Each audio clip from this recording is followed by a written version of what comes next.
Welcome to this CNBC Africa special, where we focus on the African continent's largest and most influential connectivity event. I'm your host, Tessie Carvin, and today we put a spotlight on the GSMA MWC Kigali event that focused on innovations in mobile technology and Africa's rapidly evolving connectivity ecosystem. Our featured guests include prominent figures from across the mobile ecosystem and some of the most influential people within Africa's telecoms and tech landscape. First up is Mats Granryd, Director General of the GSMA. He begins by sharing what it will take to bridge the usage gap in Africa. Getting the balance 75% of Africans online is a monumental task. A telco cannot do that alone. It has to do that with many other players. So by convening the industry and convening not only mobile operators but also other ecosystem players is the way, we think, one way of getting us all to agree on the path forward. Right. But it's interesting that you say that, however, there is a strong need to actually boost up the number of connectivity and even the reach in terms of coverage. In your opinion, from where you sit, what will be needed, from a stakeholder's perspective? We're talking about government in terms of policy, private sector in terms of investment. What will be needed to leverage this? That's a good question. I think firstly, let's look at the two gaps. We have the coverage gap and the usage gap. If you look at the coverage gap, Africa has done a fantastic job of bridging that. That's down now to only 15% of the African people are not covered by a mobile broadband. Still 15%, still needs to be covered, but it's difficult. That's in very rural areas. Maybe satellite together with terrestrial might be the solution. That's 15%. But then you have the big chunk, which is more than 50%, 60% of the Africans live beneath a mobile broadband coverage, but they choose not to connect to it. And why is that? Well, it is affordability, and there you have taxation, specifically on the handset side. So that's clearly a collaboration with governments and tax authorities. Number two is skills. I don't know how to use this. Well, there you need to involve education. You need to involve maybe government again to push out digital forms. So you as a citizen respond back to the government, not on a piece of paper, but digitally. Thirdly is content that, there's nothing there for me. There's no relevant local content. And again, that is to work with private sector, with NGO, to form an entrepreneurial sort of environment for startups to start developing things that really matter to people. You can't sit, I'm Swedish, you can't sit in Stockholm or in London or New York to come up with an app specifically for Rwanda or Kigali. You have to be here. And there are plenty of those good examples in Kigali, but also elsewhere. So that's number three. And then fourthly, which is arguably the most complex one, that's the safety concern around safety and security. That's all bad things are happening on the internet. And that is something that we need to deal with the greatest respect, but work together, all of us, to try to make sure that people feel safe, feel comfortable on accessing information online. Interesting. You've been at this particular forum, even as it opened here in Kigali. What are you hearing on the ground based on those key things that you've mentioned that we'll need to leverage on the connectivity? Yeah, very encouraging. The number one, the handset affordability. There are plenty of really interesting initiatives. Airtel just launched something here in Kigali, in Rwanda, on having a $20 handset and then $1 per month that you would then be able to have 1 gigabit per day in consumption. It's a fantastic offer. And that is done together with the government, but also with private philanthropists helping to fund that. So we're seeing very encouraging movements. Within GSMA, we have a coalition that is solely working on handset affordability, with all the major players part of it. So I hope that we will be able to come up with some tangible solutions on financing schemes, maybe lowering the cost a bit because of scale, but more important, I think it is something to do with financing schemes. And we can see that, the embryo of that here in Kigali. I want us to pause a bit and talk a bit about, the usage rather, because we're talking about the usage gap, which you've spent a bit of time talking about when we started our conversation, and it is currently standing at around 59%, and that number could be changing. It is far much, higher than the global level of 38%. And I want us to just talk a bit about what we are losing as a continent if status quo is maintained. Yeah, I think it's a lot of things to lose. And when I retire, I don't want to leave after me an industry that has been part of having 50% of the world's population part of internet and 50% not part. If you're part of internet, you're part of the future. Everything will be digital. Nothing will be paper-based. Money, industry, interaction with government will be on digital. And if you don't have a digital identity, you do not exist.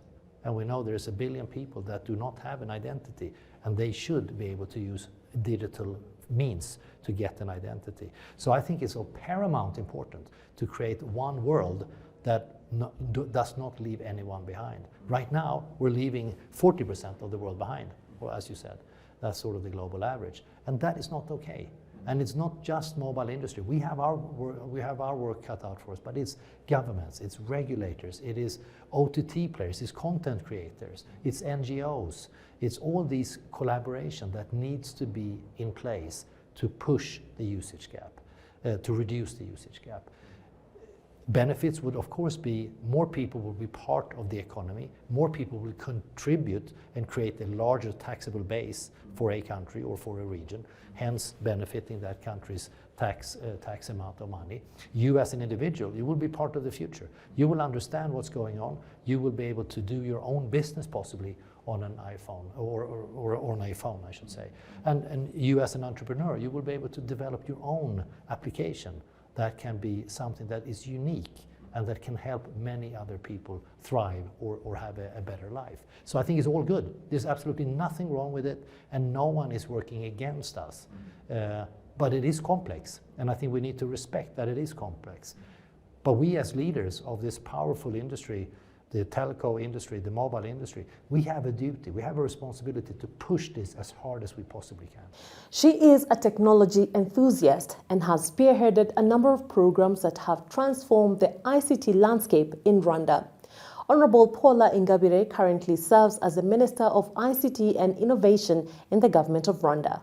The more investments we're making in closing the coverage gap, whether it's at a population or geographic from a geographic lens, is that there's also a growing usage gap because more people are being covered. You have all this tower infrastructure that's being deployed, but without the right devices and literacy use, they're not benefiting directly.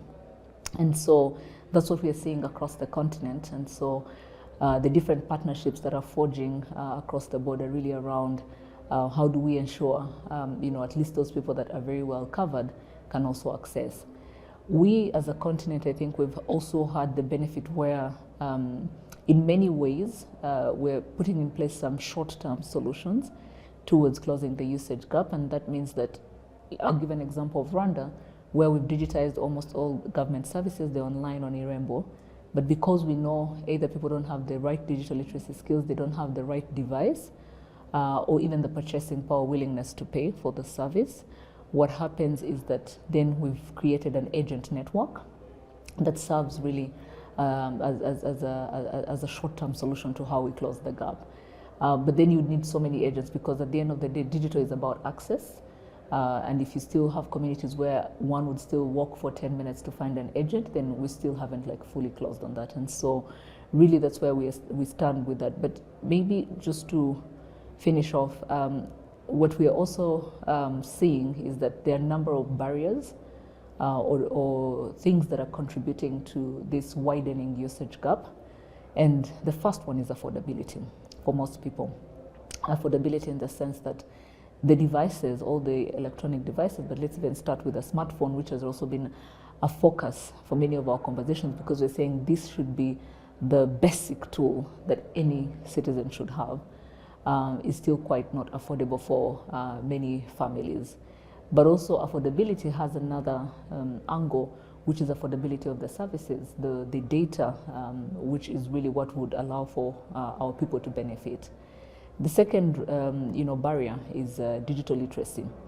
And so there are many interventions a country like Rwanda is putting in place, like the Digital Ambassadors Program, where we have about 1,500 today in different parts of the country training citizens. But also what is clear is that even if we train citizens and they don't have a basic tool like a smartphone, the training we're imparting, the knowledge and skills we're imparting on them will not stay for long because they don't have that tool that allows them to continue to experiment and test whether they have that knowledge. Also, when they have the device, the things that they can self-teach, you can push all this content. So I'd say those are the two major barriers: affordability, digital literacy. The third one is around content. When you look at all the content that, whether it's educational material or information that is available online, sometimes it's available, not sometimes, it's always, in most times it's available in foreign languages. And so the question becomes, if we have a big part of our population that, let's say for Rwanda, speaks Kinyarwanda, they don't understand English or speak French, how then are they going to relate with the content that is online? And so it also requires that all these apps and services we're developing that are online also are contextualized to the challenges we're facing, but at the same time are put in the local language to allow for everyone to participate in a meaningful way. The broadband connectivity gap is still there, and it is quite capital intensive. Are there innovative funding ways to help close this gap? Very true. Really anything to do with broadband infrastructure deployment, it's heavily capital intensive, and I think what we also see is that the gaps that are there, so we're talking about sub-Saharan Africa, 15% average for most of the countries, and what you'll see is places that are hard to reach, but also places that in many ways may not make financial sense for a business to invest there. And so there are different measures that we are undertaking. One is the use of how do we deploy the Universal Access Fund, money that we collect every year to really close the gap in those areas. But again, it always feels like it's a drop in the ocean, the money that you have in the Universal Access Fund versus the breadth of the gaps that we have in place.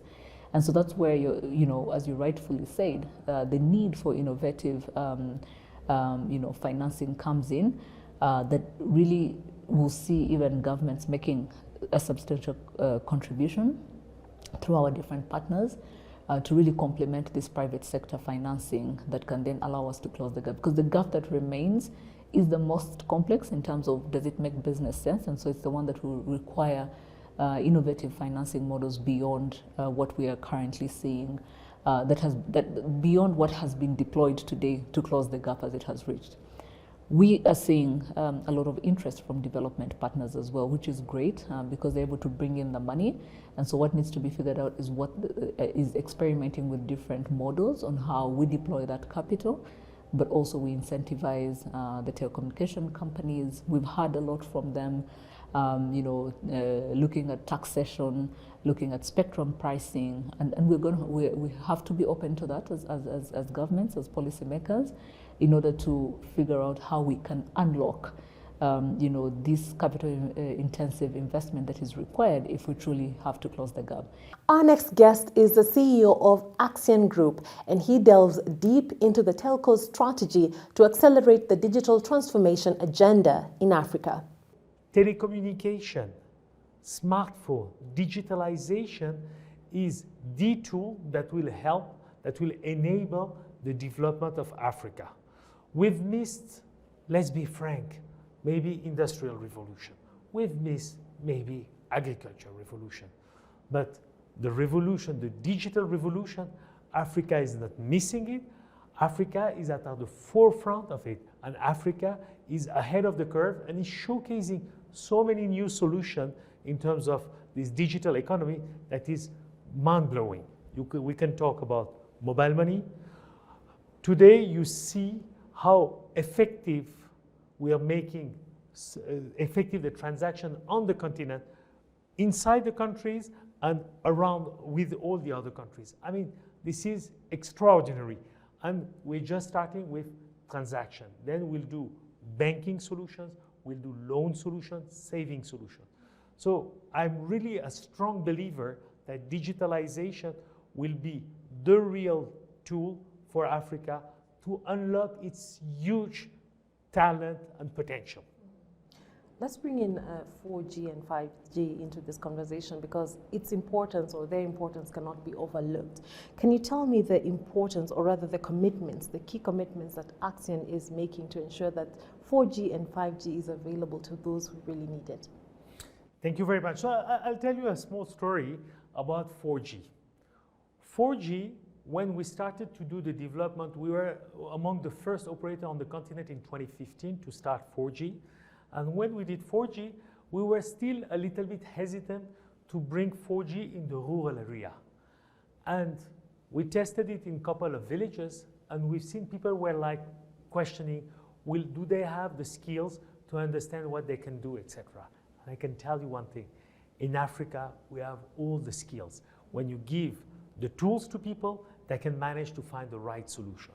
So we started 8 years ago with 4G, and we've taken a strong commitment at Axian that all our network from West Africa to East Africa and the Indian Ocean will be totally 100% 4G enabled by the end of this year.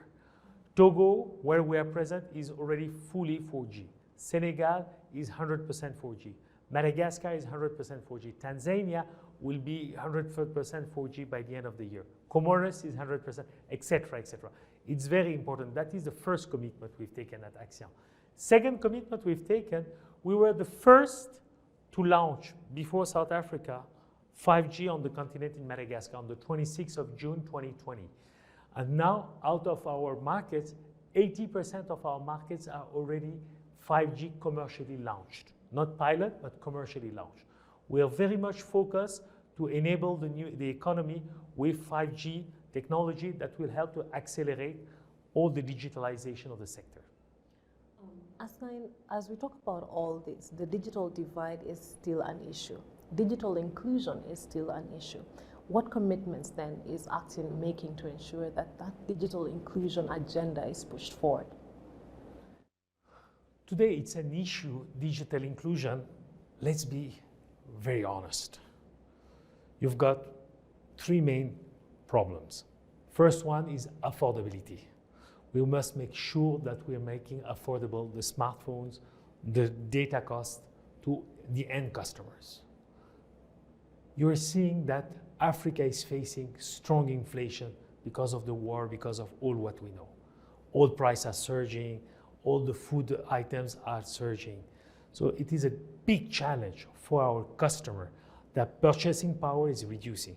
So we, as private sector, as operator, we have to find solution with government, with all the other policymakers. How can we make affordability the priority for everything? There we've got ideas. First idea would be to work on tax policy that will help to foster, to accelerate the development of the digital sector on the continent. And tax issue is a key issue. I'm going to take you examples. In certain countries where smartphones don't have tax, we see the penetration rate of smartphone that is surging.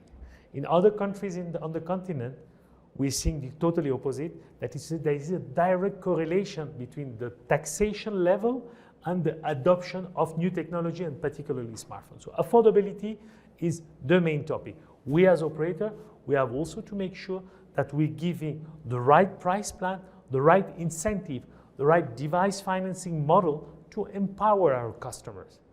Customers knows what he will have with technology. He knows exactly. And as I was telling earlier, he will get skilled very fast with technology, but help him to get access.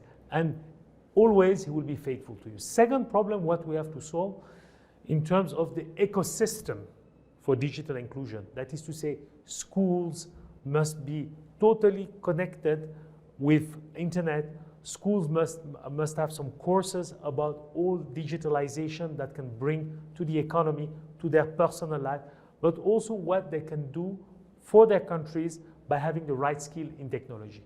And the third thing we have to work on to accelerate and to reduce the digital inclusion is the local content. Local content is key. We're African, we're happy to see what is going around, but we're also happy to showcase what we're doing nice. And the local content is an issue. We have to enrich it, we have to accelerate it, and help our local producer to monetize it. It's very important. I'm glad you brought in the government. As a private sector, do you have conversations with the government to let them know that this is your part and this is our part to reduce that digital inclusion gap? You should ask the question to the minister and the regulator. I'm meeting all the day. I'm fighting with them all the time. Now, to be honest, we're seeing that there's a change, there's a shift in the mind of everybody. We'll never reach alone as private sector, as operator. We won't manage to do it alone. We'll have to collaborate. And the government knows who are creating jobs today. Private sector is creating jobs. Who's paying tax? Private sector is paying tax. Who's bringing new technology? Private sector is bringing new technology. But private sector, we have a lot of challenges. We have the headwinds of inflation. We have the headwinds of devaluation. We have the headwinds of taxation. And basically, if we don't find a proper private and public partnership, we won't make it. We won't reach the Africa we want, totally digitalized. We won't reach the total digital literacy in our countries. So we have to make sure that we're discussing together, and this change of mindset we're seeing in all of our countries. The regulator, the ministers, everybody, the ecosystem is discussing with us, is sitting with us, is sharing with us. We're comparing notes, we're trying to find solutions together. There's some tests. We're doing some tests in certain of our countries where we have cut into tax. What is the effect? Because it must be also a win-win. We shouldn't just drop the stone on the regulator, on the policymakers, on the government, saying that they're not doing good and we're doing good. There must be common roadmap and commitment taken together. You reduce this, we'll reduce that. And we'll empower our population and our customer. This is very important. And our final guest is an influential and result-oriented leader. She is the CEO of Ethio Telecom, Africa's second largest telecom company, and she shares on Ethiopia's financial inclusion journey. The story behind, especially in the financial inclusion, in 1 year we are able to serve 3.1 million subscribers through our microcredit. And they were benefited about 7 billion Ethiopian birr. And it's really amazing. That's why we are saying let's explore more and fully leverage the mobile technology capacity. You know, just to give you the perspective, in our country there are more than 30 banks who are serving the nation, but we are not able to, raise the nation's financial inclusion. That's why we are saying let's leverage the mobile technology that we have been deploying for years for services that can add value, solve our problem. The financial inclusion, not only in Ethiopia, in Africa, as you know, is very low, and we need to use the opportunity of mobile technology to address the unserved and unbanked society. For so many reasons, millions are not yet served. Yeah. We're going to go back to that. But on the Telbear, that as you have mentioned, what do you think has driven the high rate of adoption that you have witnessed in your country? Tessie, as you know, the base for mobile money is your customer base. Of course, the mobile coverage is very important for the adoption. But more than anything, the soft part, when I say the soft part, the why part, the vision is very important. Usually we thought that the technology by itself alone will bring change or add value. But if you don't know why you're using it or why you're doing it and how you're going to achieve, I don't think technology alone will make a difference.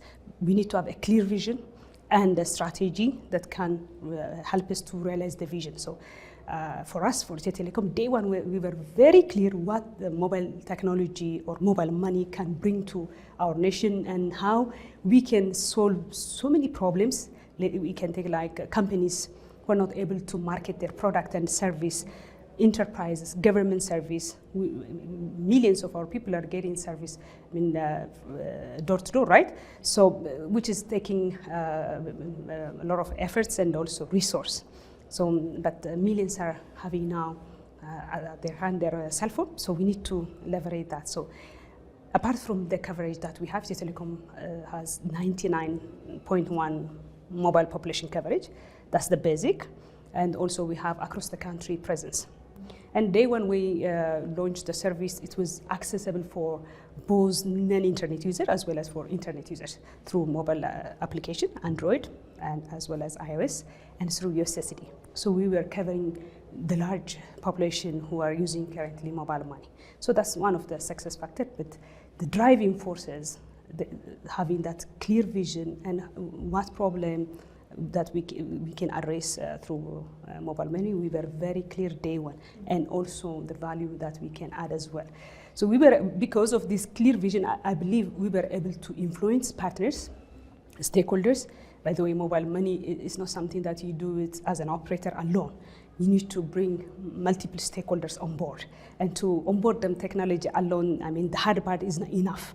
We need to have a clear vision and how it is going to impact individuals. You know, by the way, Telebor is the first operator-led mobile money.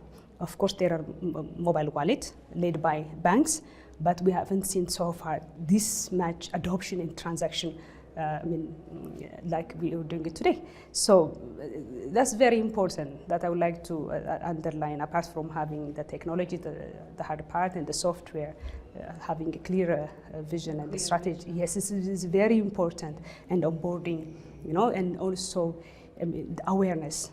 We're talking about the unconnected, the unbanked. So we need to create also the digital literacy is very important, and also we need to help them back in our country home.